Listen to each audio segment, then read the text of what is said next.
Hi friends, শুভ সন্ধ্যা। বলো তোমরা সবাই কেমন আছো? আমি ভালো আছি। দেখো আজ সবাই আবার সন্ধ্যাবেলায় চলে এলাম তোমাদের সামনে নতুন একটা ভিডিও নিয়ে। তো কে কী করছো জানিও। দেখো আমিও সোনার খাবারটা রেডি করে ফেলেছি।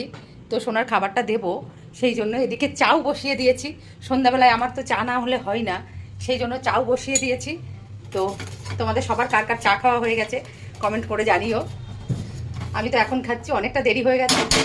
কাজের দিদিটা এসেছিলো তো সেই জন্য অনেকটা দেরি হয়ে গেল। তো এখন হচ্ছে চা খেতে যাব। তো দেখো সোনাকে খেতে দিয়ে তারপরে আমি চা খাবো। তো দেখি, চলো সোনাকে খেতে দিই। দেখো বন্ধুরা, সোনার খাবার রেডি।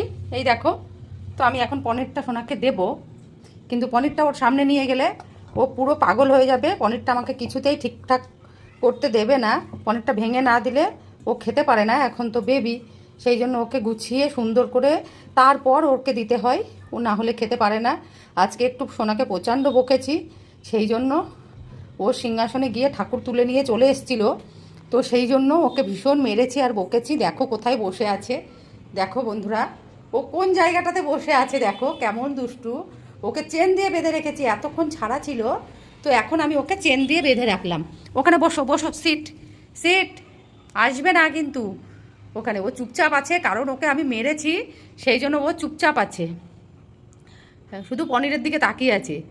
কিন্তু বন্ধুরা, তবুও ও আমাকে এত ভালোবাসে। তোমরা তো জানো যে পশুদের ভালোবাসা নিঃস্বার্থ ভালোবাসা। কিন্তু তুমি একটা মানুষকে ভালোবাসবে, তোমার জন্য দুদিনে সে ভুলে যাবে তোমার কথা।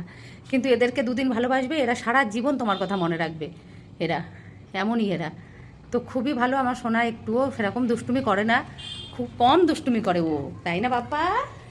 ও খুব কম দুষ্টুমি করে। দেখো কোথায় বসে আছে আমার সোনা। আমি বকেছি, দুই একটা মেরেছি, সেই জন্য ও চুপ করে আছে। দেখো খেয়ে নিচ্ছে কেমন, ও একাই খেয়ে নেয়। ওকে খেতে একটুও কষ্ট হয় না, ওকে খাওয়াতে। শুধু শরীরটা খারাপ ছিল তখন একটু একটু আমি খাইয়ে দিতাম, তাছাড়া ওকে একটুও খাইয়ে দিতে হয় না, ও চুপচাপ খেয়ে নেয় তাড়াতাড়ি। বাড়িতে যদি কেউ আসে, ওর বাবা আসবে, ও দাদা আসবে, আর ও কি করবে বন্ধুরা, মানে ওদেরকে ঢুকতে দেবে কিন্তু বাইরে বেরোতে দেবে না। কেউ এলে বাইরে বেরোতে দেবে না, এরকমও। মানে সবাই বাড়ির ভেতরে এসো, কিন্তু বাড়ির বাইরে কেউ যাবে না। ঠিক আছে, দেখো বন্ধুরা, ওর খাওয়া হয়ে গেছে। ঠিক আছে, সবাই ভালো থেকো, সবাই সোনাকে আশীর্বাদ করো, সোনা যেন ভালো থাকে। ঠিক আছে, চলো বাই।